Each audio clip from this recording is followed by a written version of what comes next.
Hey guys, it's about that time. It's time for another Concordia Jedi Q&A session. First of all, before I start, I want to say thank you all for getting us past 6,000 subscribers. The channel is growing every day. We're getting more and more wonderful compliments, lots of views, and it is all thanks to you guys. You guys are the absolute best. We are very glad that you enjoy our content here at Concordia Jedi. I'm glad you guys are enjoying the what ifs, the story of Cassius, and all the videos that we've been putting out so far. It really does mean a lot. Coming around the 4th of July, Thomas will be coming back into town, so we'll be having some more videos with him, probably another lightsaber collection video, maybe another Q&A. We've got another chapter of Cassius Jedi Exile coming tonight, and I am still working on the script for What If Darth Vader Survived Return of the Jedi Part 2. As I said, these things take a while, and I've really been racking my head trying to figure out some elements of the story to really make this the best what if that I can. So I appreciate your patience. It is coming. You just gotta wait. All right, so without further ado, we're gonna get into some questions. Our first question comes from Phantom Obi-Wan, who says, thoughts on the Knights of the Old Republic remake? Do you have any concerns or excitement about it? So here's my thing. I didn't play Knights of the Old Republic until probably around high school or college. Excuse me. When I did play it, I thought they were really fun games. I was never really into the RPG style for Star Wars, but these games had such a great story to them, such great characters, so I do love them. Although I was always more of a fan of Knights of the Old Republic too, to be honest. I loved the characters in that, especially Darth Traya. She was amazing. But I don't really have too many concerns about the Knights of the Old Republic remake. Now, speaking personally myself, while I probably will get it and I will play it and enjoy it once I get a PS5, I'm still on PS4. I'm not sure if it's going to blow me away, because like I said, I was never huge into the RPG style of the Knights of the Old Republic games. I like the more kind of hack and slash elements of like the hero modes of Battlefront 2 or The Force Unleashed, games like that. But I will play it, and I am very interested to see if they do it justice and it's a good remake. Thank you for your question. The next question from The Tired Scott. What inspired you to make Cassius? So I've talked about this before. Cassius was a character that I came up with years and years ago, probably when I was 15 or so. And he started out as just a generic fan character, no real story, just something to say, hey, I made a character. It was basically the equivalent of a Sonic recolor. It's like, it's an OC, but is it really? But a couple years back, I started going like, let's start writing out a story. And so I started making an outline, because I wasn't really I wasn't really a writer yet, so much as I was just an avid fan. But I started writing out the characters and a timeline of events, like big events that would happen.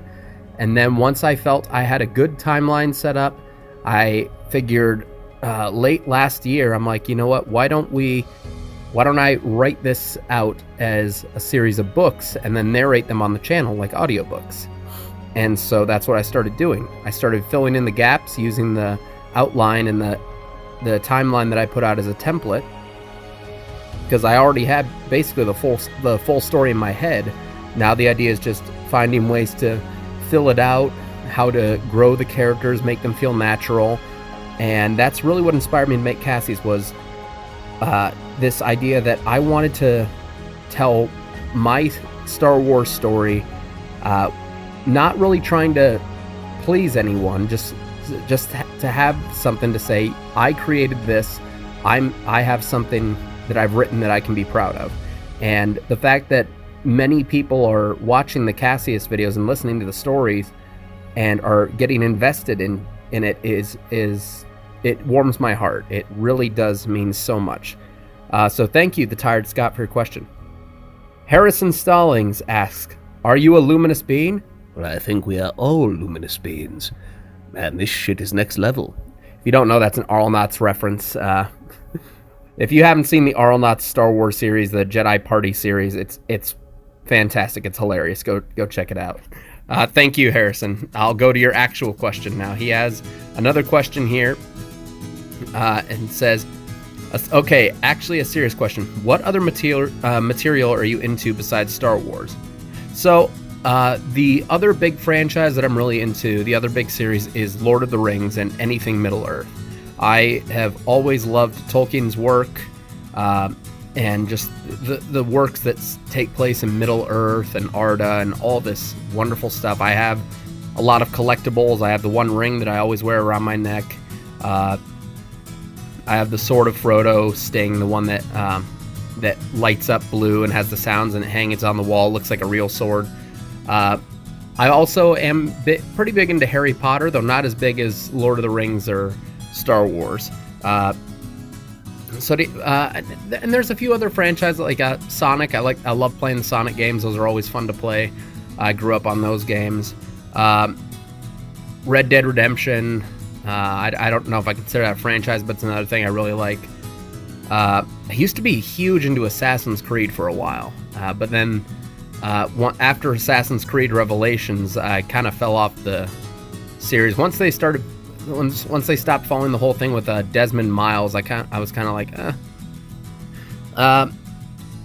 But yeah, there's other franchises that I'm into, but the big one has always been and will always be Star Wars. So thank you very much for your question. Megasonic ZX asks, are you a fan of The Force Unleashed? I am a fan of The Force Unleashed. I think it's a very fun game, very fun, like kind of sandbox, hack and slash kind of game. The story, I think, for the first one is pretty good. I love doing all the insane Force powers as Starkiller. I love, using the Force lightning on the Stormtroopers. The second game, even though the story isn't good, it's still fun to play. It has a lot of fun combos you can pull off, even though the game takes maybe 3 hours max to beat. But I do like The Force Unleashed. As for the character of Starkiller, while I like him, I don't know if I want to see him brought into canon. Mainly because even though I think it would be cool to bring him into canon, there's no way you could bring him in that would please the majority of OG Force Unleashed fans. I don't think they could bring him in and make him Vader's secret apprentice. I don't think they could make him as powerful as he is in the game, because obviously it's a video game. Like, you level up your powers, and the whole idea of the game is the Force Unleashed. You're going absolutely crazy, and I don't see a way they could feasibly do that in canon, like making a character who's powerful enough to take on Vader and then immediately go after the Emperor as well and beat both of them. But I do love the Force Unleashed games. If they brought Starkiller into canon somehow, I'd be interested to see how they do it. I'm just worried about what the fan response would be. Thank you for your question. Our next question comes from 212th Trooper. He says, you find yourself transported in front of the Jedi Council while they're discussing whether or not Anakin should be trained. They are confused, and likely so are you. What do you do? Well, I'd be very confused. I'd wonder how I just popped up in a galaxy far, far away with no notice. Like, am I just teleporting there? Is this like some Star Trek thing where I'm like beamed over there by Scotty? First of all, I'd ask what I'm doing here, and the Jedi would probably be just as confused. But if this is a thing where I've seen the movies and I know what happens, I'd say, yeah, go ahead and train him. Keep a very, very close eye on him and this Chancellor dude, because he seems pretty sketchy. I don't know if you should fully trust him. He might be a Sith Lord. Maybe if stuff comes into play with a clone army, maybe look into that. Don't just turn a blind eye to any of this. I'd probably just spend the next couple hours telling them everything that was going to go down. So that's probably what would happen. Thank you, 212. JRM29 asks, you found out that Palpatine is the Dark Lord of the Sith and that the Jedi have been looking for. And you can sense he will try to make Anakin turn to the dark side. This is an alternative timeline I'm using, obviously. How would you handle it? Well, again, if this is one of those things where I know everything, I would probably tell Anakin, hey, Palpatine's using you. He doesn't actually know the power to save your wife, or if he does, he's not going to tell you until you do some absolutely horrific things that you will end up regretting. You're going to have to turn on everyone you love, the Republic. He's going to form an empire, and I think, like, giving Anakin the full picture would probably at least do something to sway him away from outright joining Palpatine right away. So that's the best answer I can give right now. Thank you very much for your question. Lucas Kersher, I think that's how it is. Is there a Legends novel that you like the best? If so, what is it and why? That is an easy answer for me. It's not the Thrawn trilogy. It's not any of the new Jedi Order stuff. It is Matthew Stover's Revenge of the Sith novelization, which is technically a Legends novel because it is not considered a canon novel anymore, even though I think it should be. Matthew Stover's novelization for Revenge of the Sith is one of the best written Star Wars books I've ever seen. It gives so much extra context and insight to the characters involved in Revenge of the Sith. Like, I'm one of those guys who always thought Anakin's turn in Revenge of the Sith, even with the added context of the Clone Wars, always felt very rushed and forced. But the book, Matthew Stover's Revenge of the Sith novelization, and the way he describes Anakin's inner turmoil and conflict, it makes you feel like, oh yeah, this was a beautifully done turn. Like, if they had done even half of what the novel had done with the film, then I think Anakin's turn would have been handled a lot better. Not only that, the lightsaber duels are described beautifully. The interactions with each of the characters is on point and given so much depth and care and love. It's just a 10 out of 10, fantastic, all-around wonderful novel that I highly recommend to anyone who is a fan of Star Wars and wants to get into reading some of the books. So thank you very much for your question. Let's see here. Our final question here comes from Diamond360. And he asks, who is your favorite character in the Cassius series minus Cassius himself? Which supporting character do or did you enjoy writing the most and had the most love for? So outside of Cassius, I really liked Master Takai, Cassius Master. I loved writing her kind of motherly mentor relationship with Cassius. A very, strict but loving woman who only wants the best for her student, but who also has a past of her own where she's learning from her mistakes and trying to get Cassius to become a better Jedi than she saw herself as. But if I had to choose another character, like one who I'd say was probably my absolute favorite to write for, I would say it's probably Dravok. Dravok actually was not a character created by me. He was created by Thomas, the other member of Concordia Jedi. And Thomas created Dravok, and when I told him I was writing out the story of Cassius, he said, I want to do something with Dravok, but I'm not really a writer. Is there any way you can really... or is there any way you can incorporate him into your story and like write his character out? And I said, yeah, absolutely. So the character belongs to Thomas, but his story all came from my head. And I had this idea of Dravok being kind of like a Dooku-esque figure, where even when he's evil, you kind of understand where he's coming from.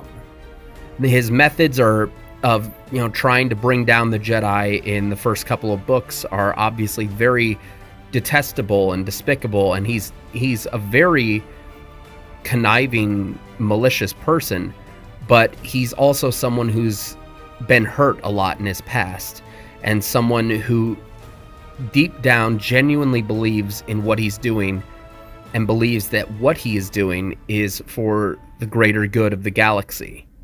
Whereas Palpatine wants control, someone like Dravok is looking for ways to help people without interference from the Jedi.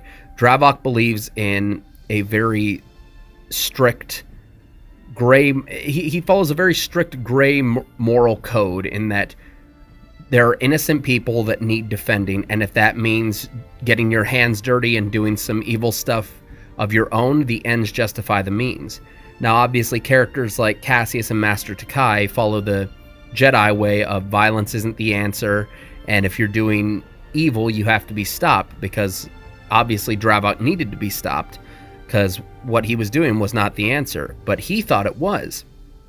And the conflict comes from these differing ideologies, and I think my favorite book that I wrote Dravok in was The Inner Storm, getting to delve into him, like more into his psychology and seeing that, oh, maybe he's not as evil as we thought he was. He's almost like a Severus Snape character from Harry Potter, where he brings Cassius on board to train, but he and Cassius never really saw eye to eye. They never really liked each other, and his kindness, if he showed any towards Cassius, was mainly out of a sense of he felt he had a duty to Master Takai, who he still loved in his heart, and he felt guilty that he wasn't able to save her, and that the last words he ever spoke to her were taunts, that he was an absolute jackass to her before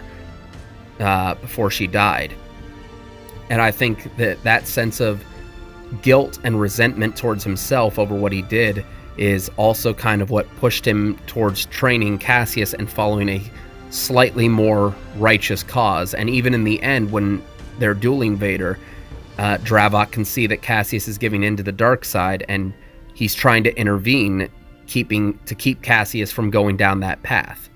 So I'd say that's probably my answers. I'd say Dravok was probably my favorite supporting character for the Cassius series. Thank you very much, Diamond360, and thank you all so much for your questions. We will be doing another one of these very soon, most likely around the 4th of July when Thomas comes down. And stay tuned tonight for a new chapter of Cassius Jedi Exile. Be sure to subscribe. Check out our Patreon if you want to donate to the channel and help us grow. And we'll see you next time on Concordia Jedi.